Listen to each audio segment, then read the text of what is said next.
Good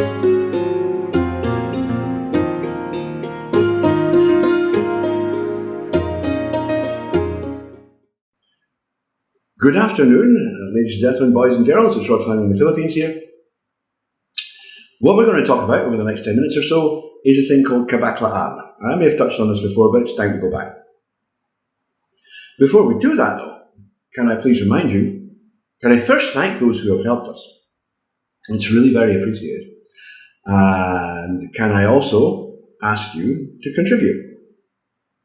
Those of you who haven't, and I'm afraid those of you who have, to do it again, because we still need the work, the money. We still need to be supported. And, I can't continue to produce, as I am, a video every day unless it's financially worthwhile. I mean, that sounds terribly harsh, but it's the way it is. So please go onto our sites and just give a little something. Doesn't have to be much. £1, £2, £3, a couple of $5, $4, $3, whatever you got in your pocket.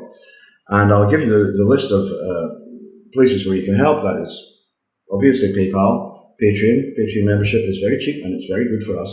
You can buy me a coffee, Ko-Fi. There's a GoFundMe, and there's also even a cryptocurrency thing, which is in the text box.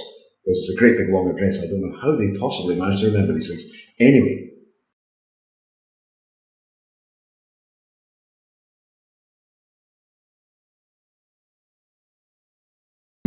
On with the show. Now, Kabaklaan. Let's just get into that, because I was asked by a regular contributor on the channel to do more about the Philippines. And the trouble at the moment is actually getting out to meet and interview people is really very hard work. I mean, we are locked down, right? This is not a simple, funny thing. We are locked down. So I want to look at some of the things that are more general, that we can look at regarding the situation of trans women, lady boys, baklas in the Philippines. And so first of all, we'll explain the term bakla. A bakla is an unmasculine male, right? In the understanding of the location, if you like, it's a male with green blood. Right? That's the direct translation from the Tagalog. And the point here is that real men have red blood. So not real men have green blood. And that's exactly how they see themselves. They're not men. And that could be hyphenated, not men. They know that they're not women, and they never pretend to be women, but they know that they're also not men, and they're not about to get on that train at all. That's just not part of their thing. And so that gives you the bakla bit. Now, Kabaklaan basically means in the manner of, or the way of the bakla. So it's the bakla lifestyle, but a little bit more so. It has an overtone of not instruction, but of teaching and helping, Kabaklaan. So Kabaklaan will take, it's absolutely everywhere across Southeast Asia. It has different names. It's just that here in Luzon it's called Kabaklaan, or I call it that. So, a lot of people don't, but some do. It's one of these terms that's not always used. They all know themselves as baklas. And if you say, well, Kabaklaan is the way of the bakla, they'll go, oh, yeah, absolutely. I know what you mean exactly there, But a lot of them don't actually really look at their own little world and see how it works. Kabaklaan then is something that will take a young bakla from the age of about 4 and gently support that person throughout life, really right up into middle age and even old age, although you very rarely see that, because by that stage people are basically living at home, they don't get out in the street or anything like that. Kabaklaan will provide a safety net. I think that's the main thing it does.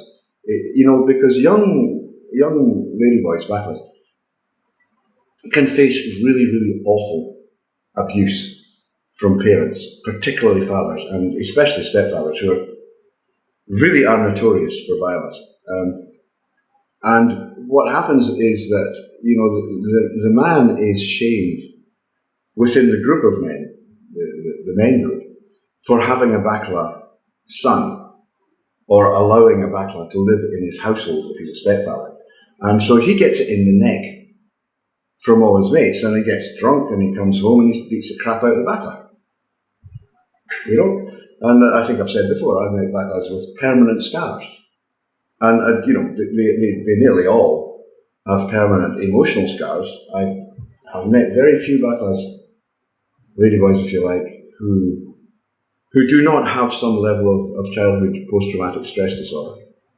Who don't. It's rare. They nearly all do, And that in itself is really quite an upsetting thing, And I may have said before, but yes, that's one of the reasons why it's the main reason why I'm so determined that, pre-transsexual boys should not be mistreated in the same way. I think that's it. I have seen the consequences of this kind of violence, this kind of attempt to train boys to be more masculine. And it's appalling. It's shocking. It's something that you can't, it scars you, just knowing people telling you, often in tears, what happened to them when they were kids. And it's awful. It's just awful.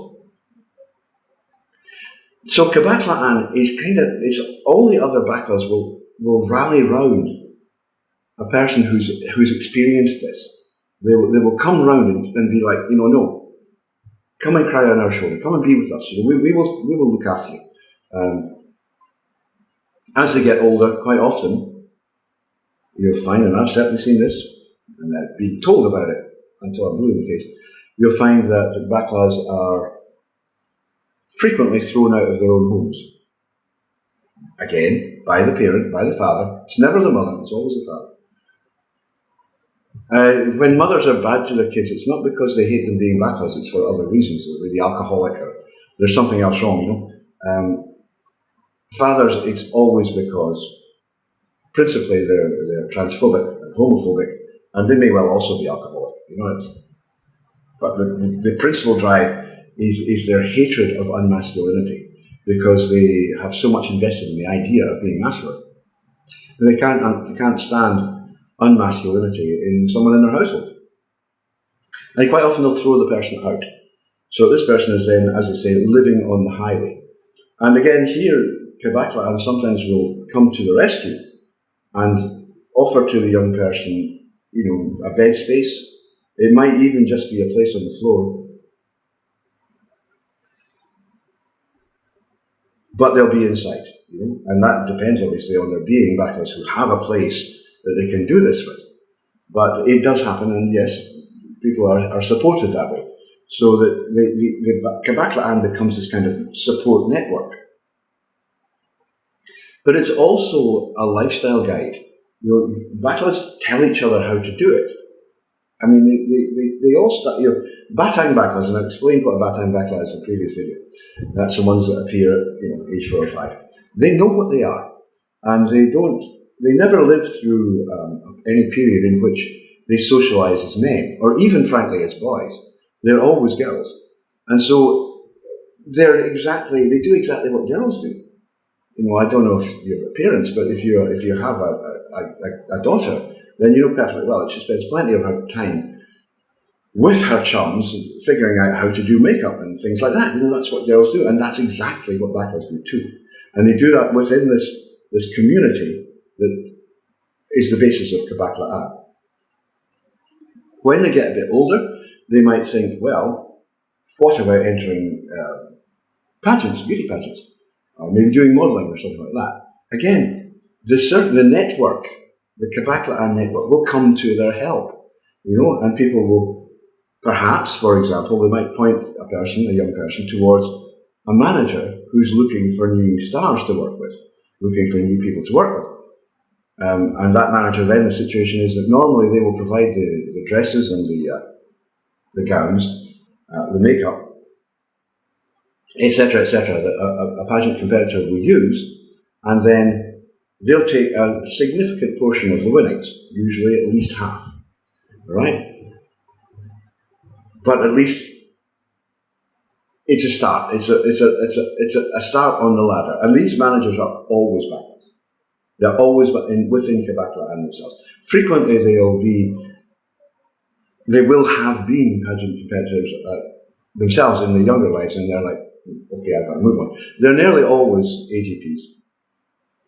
And they're kind of they are what we've called in the past the mother hen variety. And they live there, they express their autogenphilia through other people. It's kind of by proxy. But from the point of view of a young backlight growing up and into this, that's very useful. The unfortunate downside of that is that the real fact is that most really successful pageant queens, the ones that get noticed, are actually AGP. And they only appear when they're like 15, 16. And then they start taking hormones, obviously. They're successful because they're so tall. They're so big. You know, a Bataan Bakla could be, I don't know, it could be 4'10", 4 foot, 5 foot, 5'2", 5'3", something like that. She's going to be competing against girls who are 5'8", 5'9", 5'10", even taller. And it's really hard for a tiny little, petite little girl like that to compete against these statuesque goddesses, you know. And although she may well be actually far more feminine in her appearance and her comportment, pageantry is a form of acting, and the AGPs do study very hard. They're very good actors or actresses, and so you know it becomes really competitive. And the fact that they are so petite tends to make, it's not always the case. There are a few high-level pageant queens, Alex Mariano would be one, who are incredibly dainty and petite, but they're spectacularly gorgeous. I mean, these really are the most beautiful women on the planet. They're absolutely stunning. And so feminine. You know, it's just so feminine. And they're also, because for pageant queens, it's also this, they're bright, you know, because they're going to be asked difficult questions. They'll be asked things like, you know, what should we do to reduce the effect of CO2 on the planet's atmosphere? And, you know, you're asking this of somebody who's 14. It's very difficult for them. So there's a lot of things go on to make a successful pageant queen. It's not just a question of parading around in a swimsuit, believe me. Moving on from that, then, perhaps the next thing that might happen to a pageant queen, someone who's been in pageants, is that she might work then in Cavalry. She might move into the cabarets. Now, in Thailand, plenty of cabarets. The girls who work in them are not all Thai. There are also Filipinas and Cambodians work there. The Japanese market was formerly huge, did close down for a while, but has apparently opened up again because the Japanese have an absolutely a huge appetite for ladyboys, for trans women. It's massive. It's a massive part of the culture in Japan, and that actually traces its way all the way back to kabuki theatre and to the beginning of geisha, because in the beginnings, geishas were all male. They weren't female at all, right? And kabuki theatre was not done by, there were no actresses. They were all boys appearing to be male. And so there's a long tradition of this, which is, apparently, it would appear from my contacts, is resurgent, and there are more troops hiring again for performance in Japan, which is very lucrative. Girls can make a hell of a lot of money. And let's be quite honest, they don't make all that money from performing on stage. They perform in private also, let's put it that way.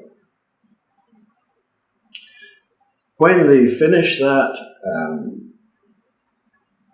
AGPs will perhaps desist in their mid-70s, but HSDS just continue. Eventually, you know, they'll feel the need to go back home and they just don't want to continue with the high life anymore. And that's what they do. They go back to their villages. That's why people think, well, what happens to all the aging backlights? Well, the fact is they went home. They didn't die. They just went home. And if you go to the villages, there they are.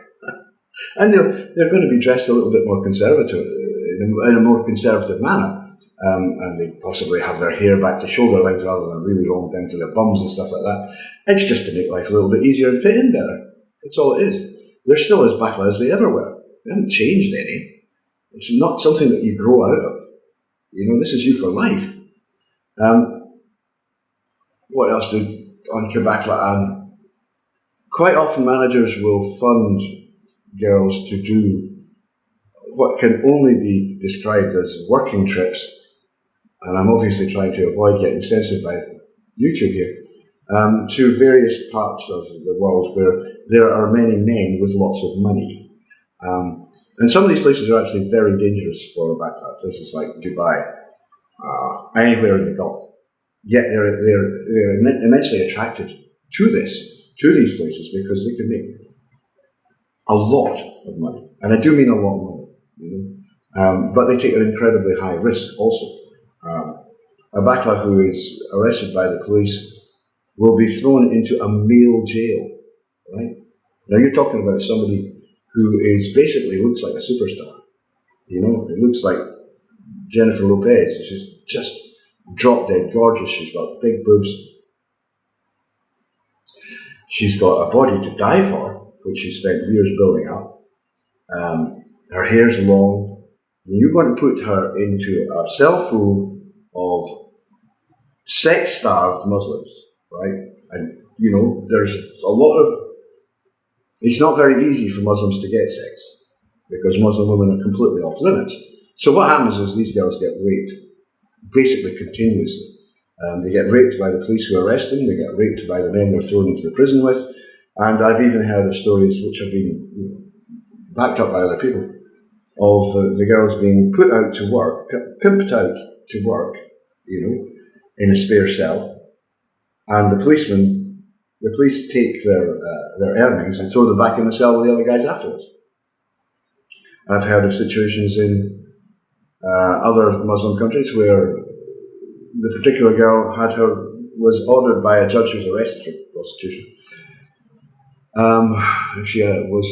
The judge's verdict and his sentence was that she would have her silicone boobs removed surgically, and then she would spend a significant period of time in prison.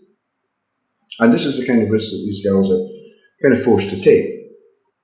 So it's worth mentioning at this point that the saviour, or a saviour, has been the internet and things like OnlyFans and similar sites where, a girl who's beautiful, who really is a looker, and who can perform, and who knows how to tease men and has decent English, that's really important, can make a substantial amount of money. She make really good money. Possibly not as much as you would make in live action, but it's going to be a healthy income.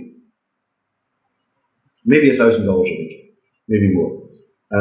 And she does it at no risk. She does it at absolutely no risk whatsoever. And again, Kabaklaan steps in here because her friends and the people around her who are other Kabaklaan will explain to her how to do it. Well, this is how you sign on, and this is how you get your PayPal account, and this is how you do that, and this is how you do the other. And you need to have that, and yeah, we'll get you one of those. Don't worry about that. So that's what Kabaklaan is. It's a system